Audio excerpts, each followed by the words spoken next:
Welcome to mathematics जी। मैं पवन sir आप सभी का स्वागत करता हूं।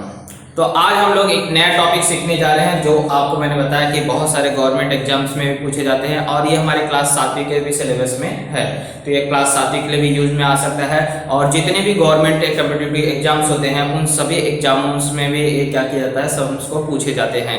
तो आज ये बहुत इंटरेस्टिंग टॉपिक है। तो इस टॉपिक को स्टार्ट करने से पहले मैं यही कहूँगा कि जो भी इस चैनल पर नए जुड़े हुए हैं या और जिन्होंने अभी तक सब्सक्राइब नहीं किया है वो कृपया करके इस चैनल को क्या करें, सब्सक्राइब कर ले।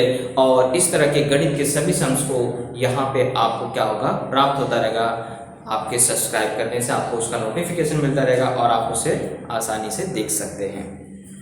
चलिए स्टार्ट करते हैं। परिमेय संख्याओं का गुणनफल जिसे बोला जाता है या भिन्नों का गुणनफल। अगर हमें क्या करना है, परिमेय संख्याओं का गुणनफल ज्ञात करना है या किसी भी भिन्न का गुणनफल ज्ञात करना है तो किस प्रकार से इन सम्स को हल किया जाता है उसे हमें समझना है। जैसे आपको मान लीजिए पहला सम्स है 3/11 गुणे 2/5।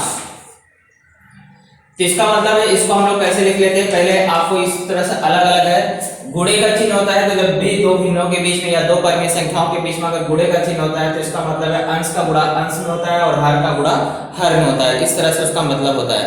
तो हम लोग क्या करते हैं, इसको इस तरह से लिखते हैं, जो अंश की संख्या है उसको ऊपर लिख लेंगे और जो हर में है उस संख्या को इस प्रकार से लिख लेते हैं। अब इसके बाद अंश और हर की कोई भी संख्या, अंश और हर की कोई भी संख्या अगर किसी एक पहाड़े में आती है तो उसे क्या करेंगे, उसे डिवाइड कर लेंगे, भाग दे लेंगे। तो 3 और 11 किसी भी पहाड़े में नहीं आते, 2 और 5 भी किसी पहाड़े में नहीं आते, 11 और 2 भी किसी पहाड़े में नहीं आते, 3 और 5 भी किसी भी पहाड़े में नहीं आते। यानी कि अंश की संख्या और हर की संख्या कोई भी यहाँ पर आपको किसी पहाड़े में नहीं आती है। और वैसे भी हम अगर देखें तो 3 भी अभाज्य संख्या, 2 भी अभाज्य संख्या, 11 भी अभाज्य संख्या और 5 भी क्या है, अभाज्य संख्या है। अभाज्य संख्याओं का गुणनफल में कोई भी संख्या किसी भी पहाड़े से नहीं जाती है। तो इसका मतलब है अंश का गुणा अंश में कर दीजिए और हर का गुणा हर में कर दीजिए। 3 दूनी कितना हो गया 6 और 11 5 कितना हो गया 55। तो यहाँ पे कुछ भी नहीं कट रहा था इसलिए डायरेक्टली हमें क्या करना है, गुणा करना है। तो याद रखिए भिन्नों का गुणा करते समय हमेशा अंश का गुणा अंश में होता है और हर का गुणा हर में होता है। और अंश और हर में हमेशा क्या होता है, भाग होता है। ओके, चलिए सेकंड सम्स देखते हैं। सेकंड सम्स मान लीजिए आपको दिया है 12/5 गुणे 4/15। अब ये सम्स दिया गया तो हमने इसको फटाक से पहले क्या कर लेना है, गुणे के रूप में है तो हम अंश का गुणा अंश में लिख लेंगे और हर का गुणा हर में लिख लेंगे। अब इसके बाद हम देखेंगे कि अंश और हर की संख्या क्या किसी एक पहाड़े में आ रही है क्या। तो आप देखेंगे तो 12 और 15 दोनों ही आपको 3 के पहाड़े में आते हैं। तो इसको 3 के पहाड़े से क्या करेंगे, डिवाइड कर लेंगे। तो 3 चौक 12 होता है और 3 5 15 होता है। इसके बाद आप कोई भी नंबर्स नहीं कर रहे हैं। अगर आप देखें 4 को 4 से नहीं काट सकते, 5 को 5 से नहीं काट सकते, क्योंकि भाग किसके बीच में हो सकता है, सिर्फ अंश और हर के बीच में हो सकता है। इसलिए डायरेक्टली सीधा सीधा गुणा हो जाएगा। 4 चौक कितना आ जाएगा 16 और 5 बचे कितना आ जाएगा 25। यही हमारा क्या हो जाएगा, आंसर हो जाएगा। तीसरा सम से अगर देखें तो -8/9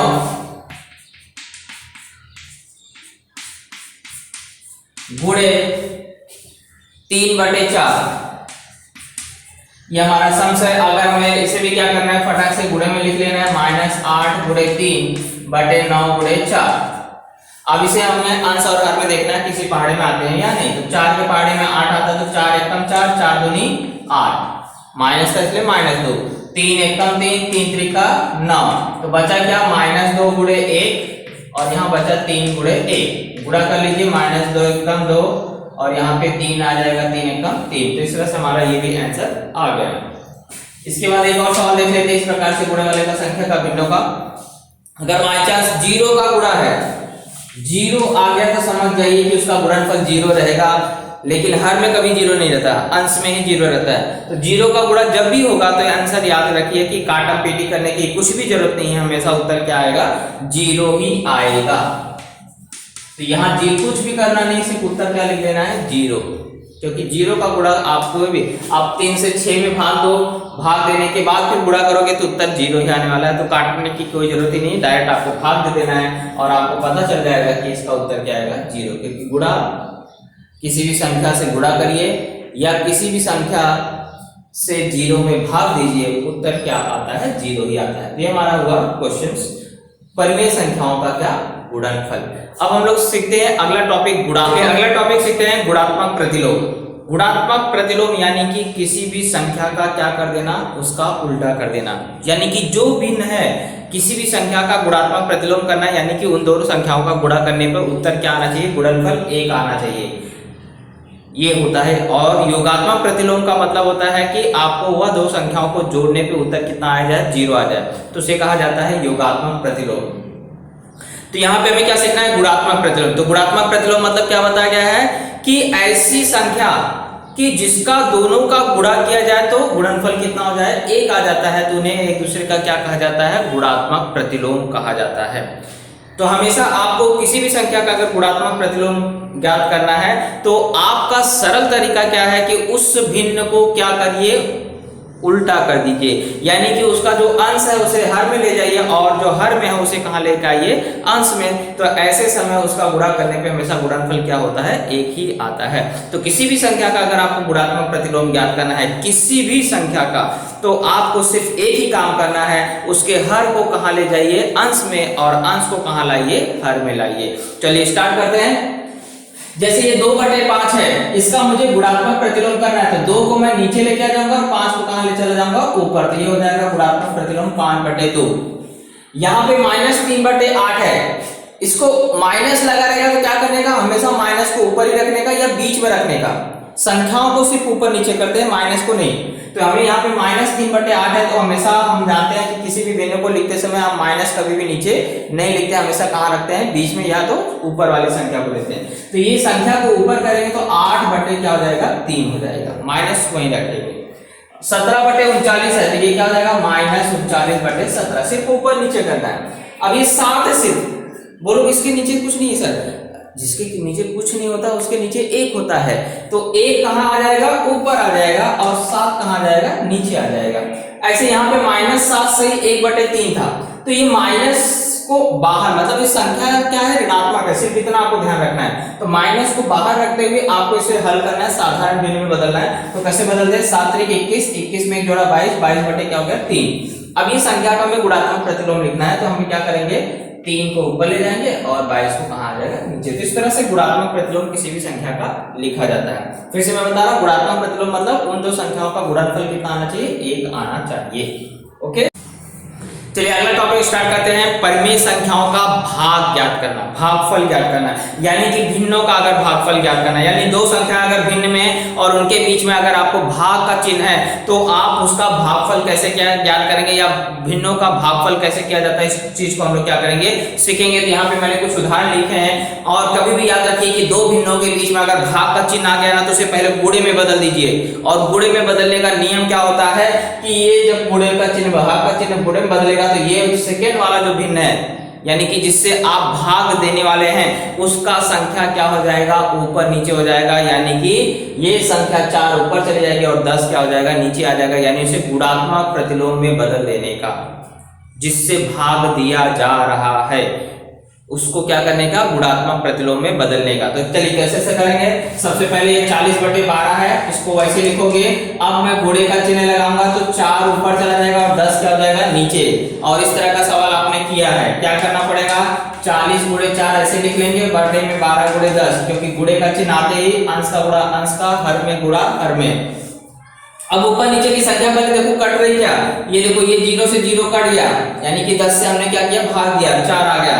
अब आपको 4 एकम 4, 4 के 12, अब कोई संख्या नहीं कट रही, तो 4 × 1 ऊपर बचा, 3 × 1 नीचे बचा, तो 4 एकम 4 बटे में 3 एकम 3। तो इस तरह से हमारा आंसर क्या हो गया, 4/3। ऐसे सेम यहाँ पे भी बदलिए, हमारा कुछ काम नहीं, पहला भिन्न वैसे ही।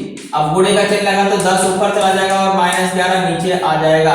कोई भी संख्या नहीं कट रहा है, कोई बोलेगा 11 से 11 कट गया, 10 से 10 कट गया, नहीं, अंश संख्या में नहीं कटती है, अंश का और हर में भाग किया जा सकता है। सीधा सीधा गुणा कर दीजिए, -100 बटे -121, माइनस से माइनस कट जाएगा, 100 बटे 121 आ जाएगा आपका आंसर।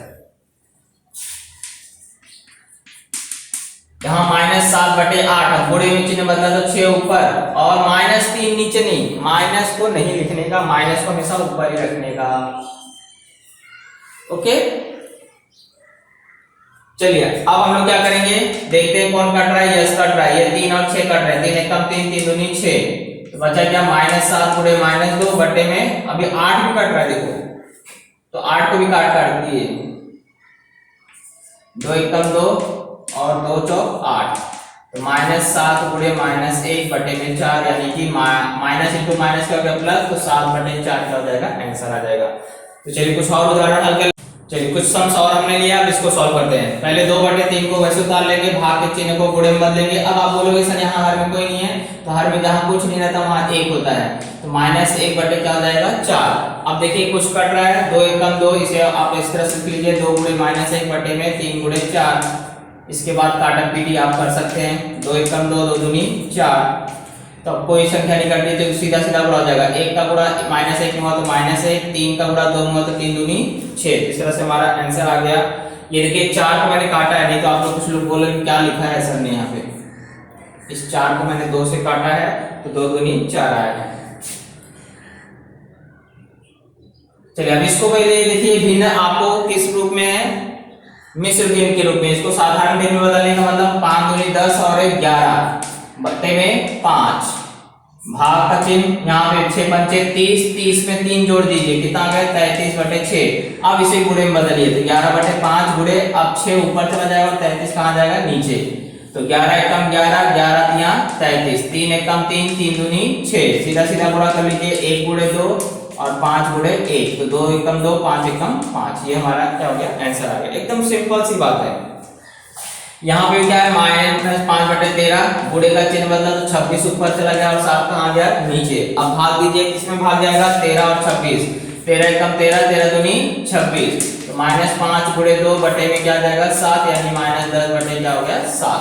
तो इस तरह से हमारा ये सम्स भी कंप्लीट हो गया। चलिए कुछ और सम्स लेते हैं। यहाँ पे 9 बटे 11 है, तो ये 9 बटे 11 ऐसे लिखेंगे। अब गुणे का चिन्ह लगाएंगे, यहाँ पे भी हर में कोई संख्या नहीं, मतलब 1 था, तो -1 बटे क्या हो गया 8। अब इसे हम लोग क्या करेंगे, भाग देंगे, तो कोई भी भाग नहीं जा रहा है, तो सीधा सीधा गुणा, 9 एक कम 9 और 11 थे 88।